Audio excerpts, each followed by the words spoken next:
ये जो second characteristic है वो है हमारे पास वैलेंसी। तो हम देखेंगे कि वैलेंसी कैसे अक्रॉस द पीरियड चेंज होती है। On moving from left to right in a period, the valency of elements increases from 1 to 4 and then decreases to 0। जब हम मूव करते हैं अक्रॉस द पीरियड तो हमारे पास जो वैलेंसी होती है, जब हम लेफ्ट टू राइट मूव करते हैं एक पीरियड में, तो हमारे पास जो वैलेंसी होती है वो इंक्रीज करती है एलिमेंट की। पहले इंक्रीज करेगी 1 से लेकर 4 तक, उसके बाद देन डिक्रीज करेगी 0 तक। वो कैसे, हम एग्जांपल लेते हैं। थर्ड पीरियड के एलिमेंट्स लेते हैं, कौन से हैं वो? Sodium, magnesium, aluminium, silicon, phosphorus, sulphur, chlorine और आर्गन। इसकी सोडियम की वैलेंसी होती है 1, मैग्नीशियम की वैलेंसी होती है 2, एल्यूमिनियम की होती है 3, सिलिकॉन की होती है 4, फास्फोरस की होती है 3, फिर उसके बाद सल्फर की होती है 2, क्लोरीन की होती है 1 और आर्गन की होती है 0। जो वैलेंसी है पहले इंक्रीज कर रही है 1 से लेकर 4 तक सिलिकॉन तक, उसके बाद वापस से डिक्रीज कर रही है और आर्गन पे जाके क्या हो रही है? 0। तो elements in the same period have different valencies. तो हमने देखा कि एक सेम पीरियड में जितने भी एलिमेंट्स हैं उनकी वैलेंसीज क्या क्या है? डिफरेंट है। इसके 1 है, 2, 3, तो हर एक की जो है वो डिफरेंट वैलेंसीज है। The number of electrons, the valency of an element is determined by the number of valence electrons or outermost electrons present in the atom of the element. जो हमारे पास वैलेंसी होती है किसी भी एलिमेंट की, वो हम कैसे निकालते हैं कि किसी भी एलिमेंट की आउटरमोस्ट शेल में, वैलेंस शेल में जितने इलेक्ट्रॉन्स होंगे उससे हम उनकी वैलेंसी जो है वो कैलकुलेट कर सकते हैं। उससे हम उसकी वैलेंसी जो है प्रेजेंट पता कर सकते हैं कि कितनी वैलेंसी है उसकी। हमने वैलेंसी कैसे पता करनी है? सिंपली जैसे हमने ये इलेक्ट्रॉनिक कन्फिगरेशन निकाली लिखी है, सिंपली हमने एलिमेंट की इलेक्ट्रॉनिक कन्फिगरेशन लिखनी है, लिख के उसके बाद देखना है कि इसमें वैलेंस इलेक्ट्रॉन्स कितने हैं, इसको और कितने इलेक्ट्रॉन्स या तो लूज करने की जरूरत है या फिर गेन करने की जरूरत है, ताकि ये भी क्या हो जाए? स्टेबल हो जाए और जैसे नोबल गैसेस की कन्फिगरेशन होती है वैसे ये अटेन कर ले। और इसका मतलब यह है कि जैसे हमें नंबर ऑफ वैलेंस इलेक्ट्रॉन पता चल जाएंगे कि कितने हमने एटम जो है कितने इलेक्ट्रॉन लूज करने हैं या गेन करने हैं, एक एटम कितने इलेक्ट्रॉन लूज करेगा या गेन करेगा ताकि वो स्टेबल हो जाए, वो उसकी क्या होगी? वैलेंसी होगी। तो हमने सिंपली इलेक्ट्रॉनिक कन्फिगरेशन लिख ली। सोडियम की इलेक्ट्रॉनिक कन्फिगरेशन है 281।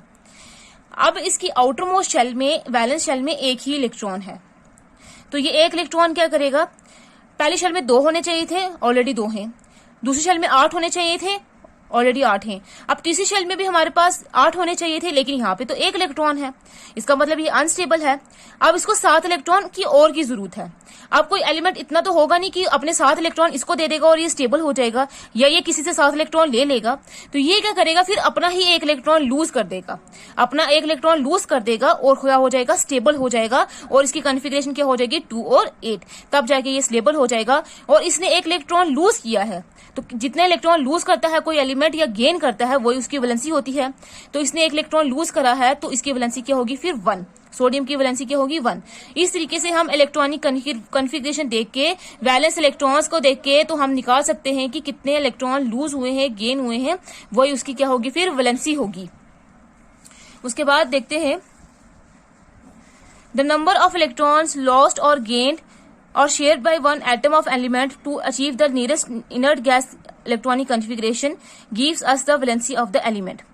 कि कितने नंबर ऑफ इलेक्ट्रॉन एक एलिमेंट जो है वो शेयर करेगा या लूज करेगा या फिर गेन करेगा अपनी nearest noble gas configuration attain करने के लिए, जो उसके पास वाली नोबल गैस होगी वो कन्फिगरेशन अटेन करने के लिए वही हमें क्या देगी? वैलेंसी देगी उस एलिमेंट की।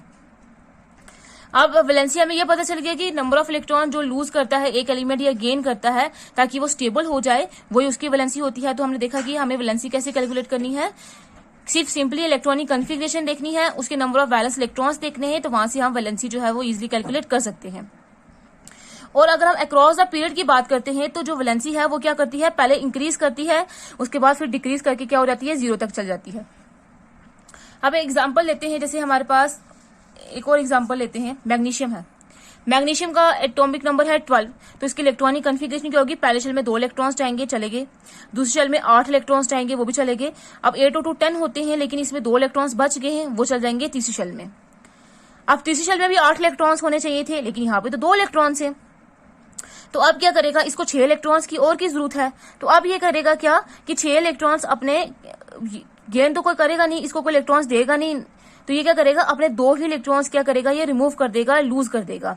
तो जिसकी वजह से इसकी वैलेंसी हम क्या बोलते हैं, इसकी वैलेंसी है 2, क्योंकि इसने 2 इलेक्ट्रॉन लूज करे हैं ताकि इसकी कॉन्फ़िगरेशन जो है वो स्टेबल हो जाए, 2-8 आ जाए, जिसकी वजह से ये क्या हो जाए, स्टेबल।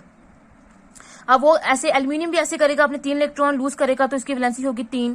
सिलिकॉन भी अपने 4 इलेक्ट्रॉन लूज करेगा, क्योंकि 4 और चाहिए तो 4 ये किसी से ले नहीं सकता, तो ये क्या करेगा, इसकी वैलेंसी भी क्या होगी 4, या फिर ये शेयर भी कर सकता है, क्योंकि इसमें क्या है 8 का जो है हाफ हो गया 4, तो ये 4 इलेक्ट्रॉन किसी के साथ शेयर भी कर सकता है, तो इसकी वैलेंसी कितनी होगी हमारे पास 4। फॉस्फोरस के आउटर मोस्ट शेल में है हमारे पास 5 इलेक्ट्रॉन्स थे, तो 5 इलेक्ट्रॉन्स हैं, तो उसमें हमारे पास उसको अब ये पांचों के पांचों इलेक्ट्रॉन से लूज नहीं कर सकता, क्योंकि इसको 3 इलेक्ट्रॉन और की जरूरत है, तो ये क्या करेगा 3 इलेक्ट्रॉन गेन करेगा, जिसकी वजह से इसकी वैलेंसी क्या हो जाएगी 3। उसके बाद आगे सल्फर की बात। सल्फर की इलेक्ट्रॉनिक कॉन्फ़िगरेशन है 2-8-6, 2 और 8 10 हो गए, 10 और 6 कितने होते हैं 16। अब इसकी आउटर मोस्ट शेल में है 6 इलेक्ट्रॉन्स, तो अपने 6 के 6 इलेक्ट्रॉन्स जो है वो लूज नहीं करेगा, ये 2 इलेक्ट्रॉन गेन करेगा, तो इसका मतलब इसकी वैलेंसी क्या हो जाएगी फिर सल्फर की 2। वैसे ही क्लोरीन है, क्लोरीन की आउटर मोस्ट शेल में है 7 इलेक्ट्रॉन्स, लेकिन होने कितने चाहिए थे 8, तो इसको 1 इलेक्ट्रॉन की जरूरत है, तो ये अपने 7 इलेक्ट्रॉन लूज नहीं करेगा, 1 इलेक्ट्रॉन गेन करेगा, तो ये आ जाएगा क्लोरीन 1 इलेक्ट्रॉन ले लिया इसने, तो इसकी वैलेंसी क्या होगी फिर 1। यही बात करते हैं ऑर्गन की, जो हमारे पास एक नोबल गैस है, तो इसकी आउटर मोस्ट शेल में देखो 8 ही इलेक्ट्रॉन्स हैं, जितने होने चाहिए थे उतने हैं, तो ना तो इसको इलेक्ट्रॉन लूज करने की जरूरत है, ना ही गेन करने की जरूरत है, तो इसकी वैलेंसी क्या होगी फिर 0। तो इसलिए हम बोलते हैं अक्रॉस द पीरियड पहले वैलेंसी इंक्रीज करती है, फिर डिक्रीज करेगी और पहुंच जाएगी किस पे 0 तक, स्टार्टिंग से इंक्रीज करेगी, एंड तक पहुंच जाएगी किसमें 0 तक।